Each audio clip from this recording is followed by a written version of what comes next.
¿Qué tal, amigos? Nuevamente les saluda su amigo y hermano en Cristo, Antonio García Hernández. Por supuesto, en este su canal Adventista Cristiano, estudiando el Verbo.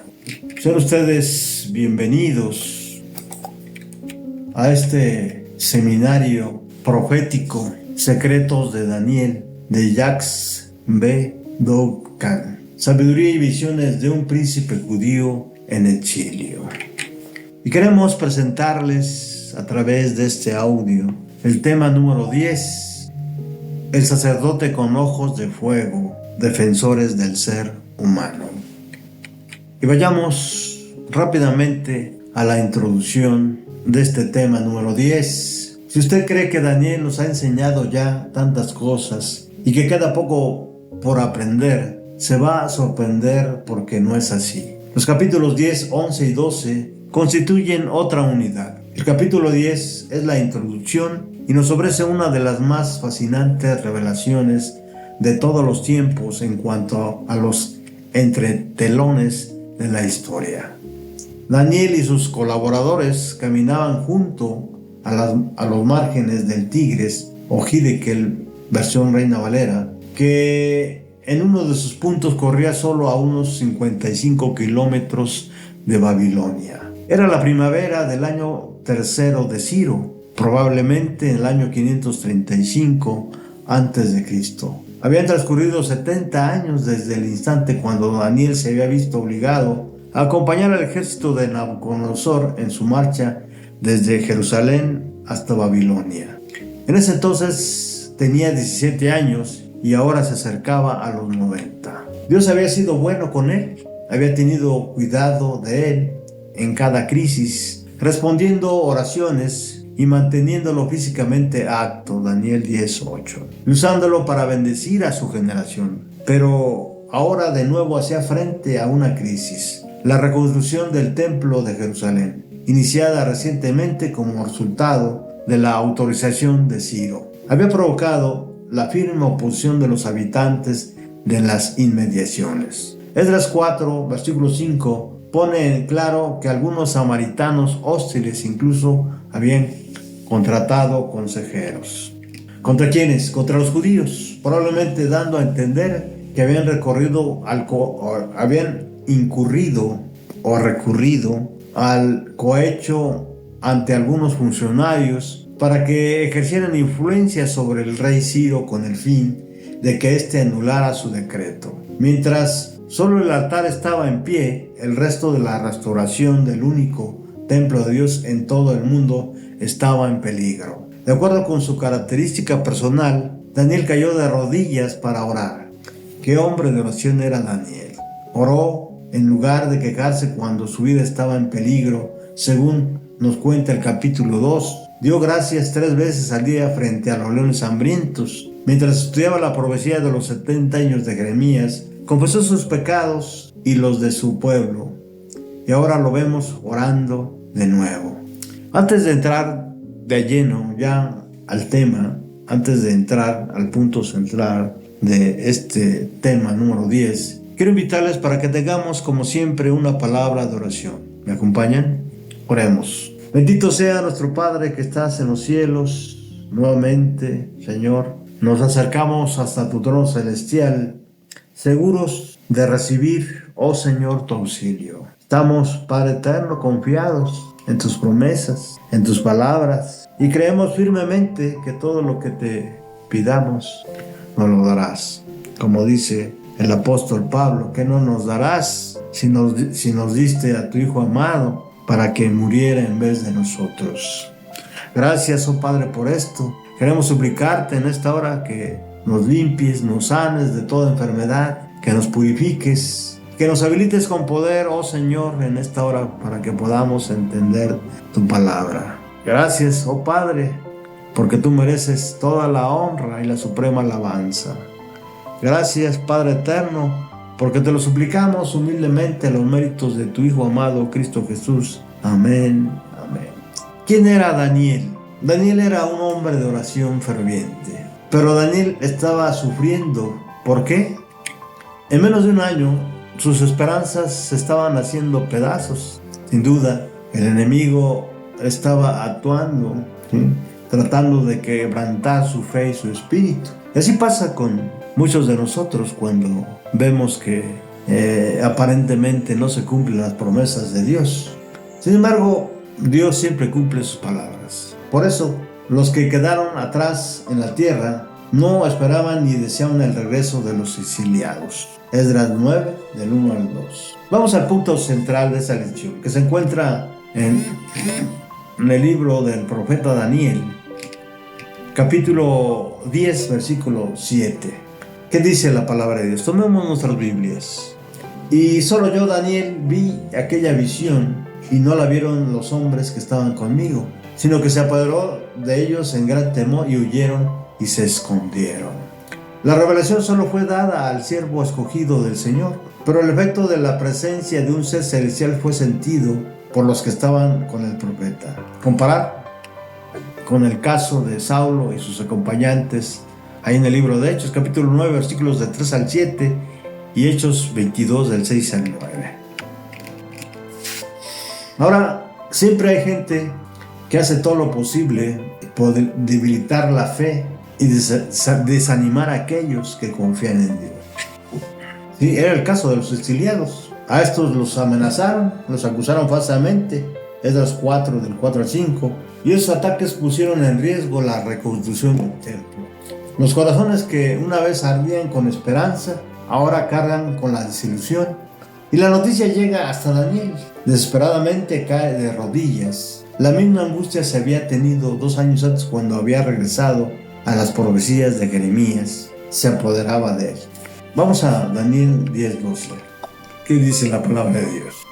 Entonces me dijo: Daniel, no temas, porque desde el primer día que dispusiste tu corazón a entender y a humillarte en presencia de tu Dios, fueron oídas tus palabras, y a causa de tus palabras yo he venido. Esta cita es muy importante, sin duda, para todos aquellos que confían en las promesas de Dios.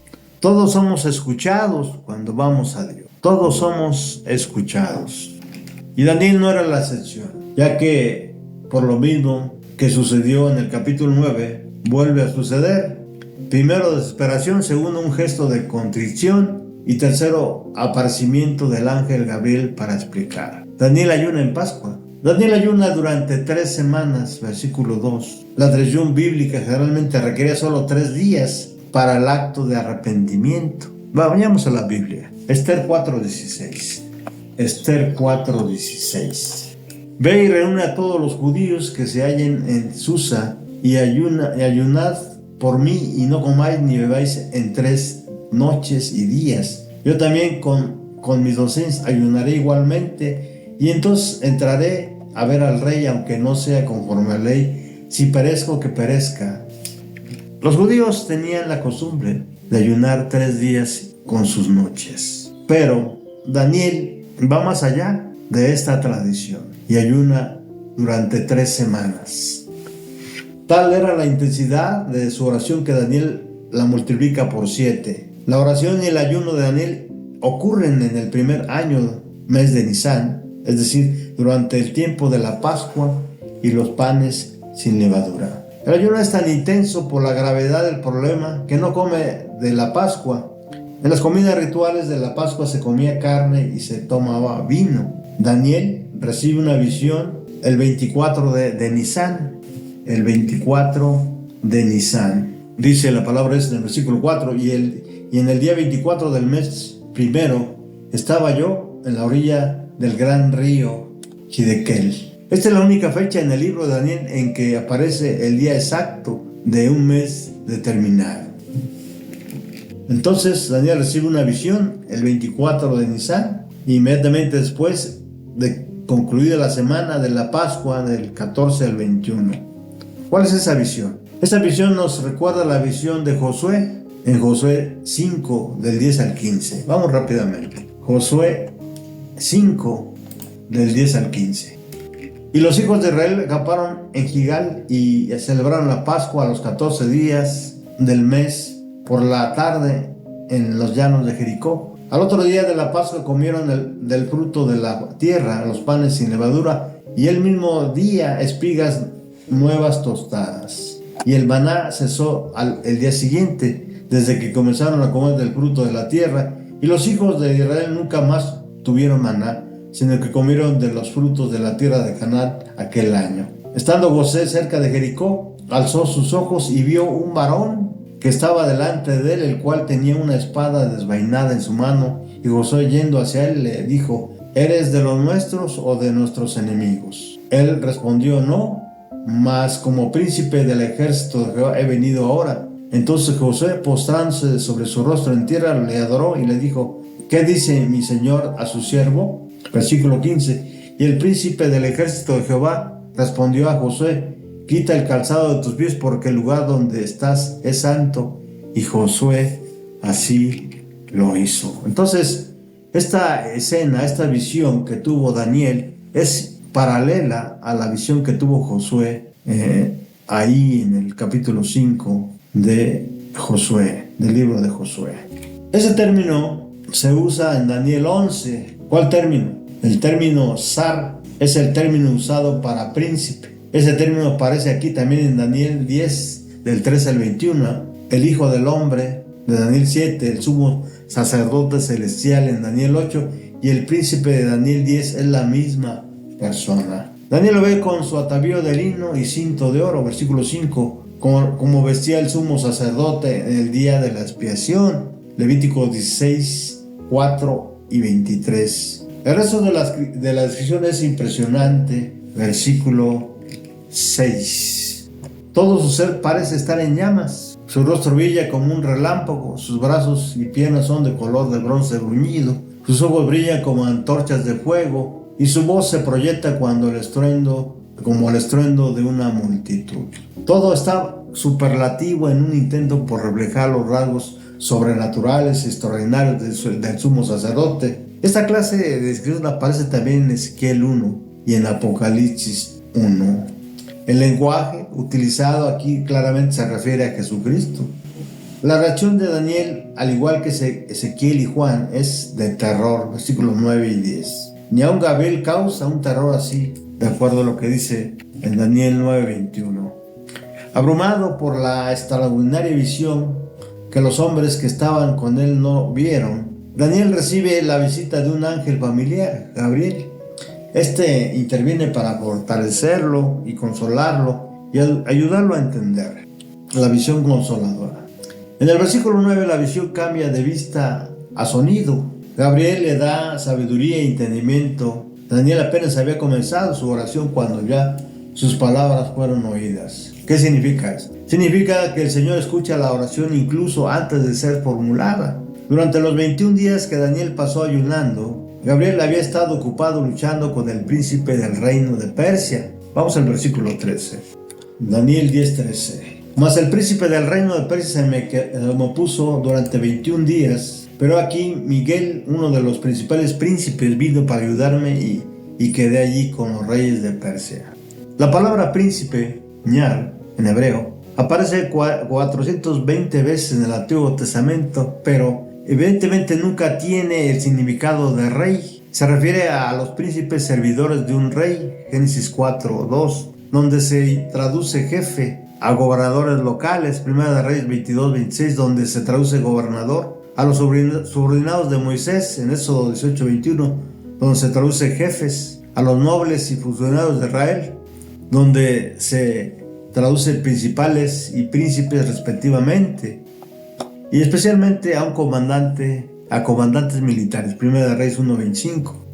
El ser celestial que se le aparece a Josué en Jericó recibe el nombre de príncipe, en hebreo ñar, príncipe del ejército de Jehová, Josué 5, del 14 al 15. Daniel usa repetidas veces esta palabra para referirse a seres sobrenaturales, Daniel 8:11, Daniel 8:25, Daniel 10:13, Daniel 10:21 y Daniel 12:1. Basándose en esas observaciones, algunos han supuesto que ñar indica un ser sobrenatural que en ese tiempo se oponía a los ángeles de Dios y estaba tratando que el reino de Persia fuera en contra de los mejores intereses del pueblo de Dios. Satanás siempre está ansioso de proclamarse príncipe de este mundo. El principal aquí era bien el bienestar del pueblo de Dios en pugna con sus vecinos paganos, puesto que se declara que Miguel es el príncipe, ñar, que está de parte de los hijos de tu pueblo, Daniel 12:1.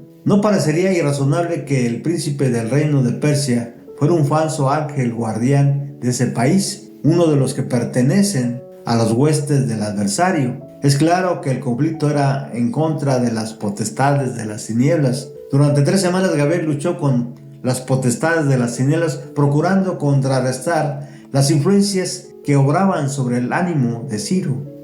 Todo lo que podía hacer el cielo en favor del pueblo de Dios fue hecho. Se obtuvo finalmente la victoria. Las fuerzas del enemigo fueron mantenidas en jaque mientras gobernaron Ciro y su hijo Cambises. Patriarcas y Reyes, página 418 y 419 al 419. Se dice que se opuso. El profeta no nos da una vislumbre de la tremenda lucha entablada entre las fuerzas del bien y el mal. Podría hacerse esta pregunta: ¿por qué permitió Dios que los poderes del mal luchasen para dominar la mente de Ciro durante 21 días mientras Daniel seguía afligido y suplicaba?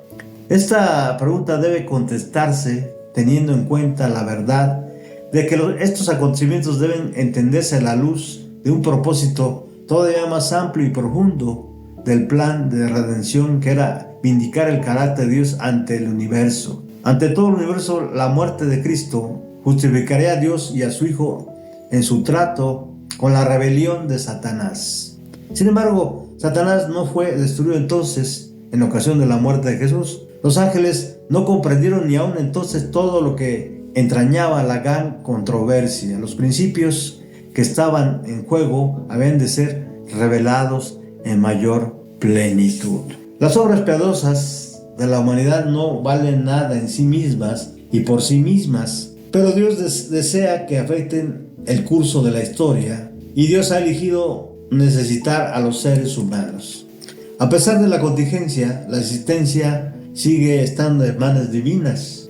Él siempre tendrá la última palabra. 2 veces Daniel cae sobre su rostro, 2 veces recibe consuelo. El mensaje de Gabriel es de victoria. Gabriel significa ser fuerte, y en su punto culminante Gabriel emite el grito de batalla: Miguel, quien es como Dios. Y en Éxodo 15:11, la palabra de Dios dice: ¿Quién como tú, oh Jehová, entre los dioses? ¿Quién como tú, magnífico en santidad? El mismo clamor de victoria permea los salmos, ahí en Salmos 35:10. Vamos rápidamente a la palabra de Dios. Salmos 35:10. Tomen sus Biblias. Todos mis huesos dirán: Jehová, ¿quién como tú, que libras al afligido del más fuerte que él, y al pobre y menesteroso del que lo despoja? Gabriel menciona a Miguel como alguien que lucha a su lado, Daniel 10:3 y 21, y como el príncipe de Daniel y su pueblo, versículo 21. El versículo 13, al decir uno de los principales príncipes, en hebreo literalmente dice el príncipe principal, el sacerdote con ojos de fuego que había aterrado a Daniel, es Miguel, el hijo del hombre, de acuerdo al capítulo 7 de Daniel. Es nuestro sumo sacerdote en el santuario celestial, Hebreos 9, del 11 al 15. Vamos a esa cita que es muy importante. Hebreos 9, del 11 al 15. Tomen sus Biblias. Hebreos 9, del 11 al 15. Pero estando ya presente Cristo, sumo sacerdote de los bienes venideros, por el más amplio y más perfecto tabernáculo, no hecho de manos, es decir, no de esta creación, y no por sangre de machos cabríos ni de becerros, sino por su propia sangre, entró una vez para siempre en el lugar santísimo, habiendo obtenido eterna redención. Porque si la sangre de los toros y de los machos cabríos y las cenizas de la becerra, rociadas en los inmundos, santifican para la purificación de la carne, versículo 14, cuánto más la sangre de Cristo, el cual, mediante el Espíritu eterno, se ofreció a sí mismo sin mancha a Dios, limpiará vuestras conciencias de obras muertas para que sirváis al Dios vivo. Así que por eso es mediador de un nuevo pacto, para que interviniendo muerte para la remisión de las transgresiones, que había bajo el primer pacto, los llamados reciban la promesa de la herencia eterna. Es Jesucristo nuestro Salvador. ¿Ah? Y con esta afirmación de nuestro sumo sacerdote en el santuario, que es Jesucristo nuestro Salvador, llegamos al final del tema número 10 de este seminario profético del libro de Daniel, titulado Los secretos de Daniel, sabiduría y visiones de un príncipe judío en exilio, de Jacques B. Dockland. Así que, hermanos, esperando que este estudio, este seminario, sea para bendición de usted y de sus seres queridos, le invitamos nuevamente para que nos acompañe en los dos siguientes temas de este gran seminario, ¿sí? Que sin duda es muy importante para poder entender también el libro profético de Apocalipsis. Gracias por su presencia, gracias por acompañarnos. Como siempre les envío un abrazo fraternal a cada uno de ustedes. Hasta pronto.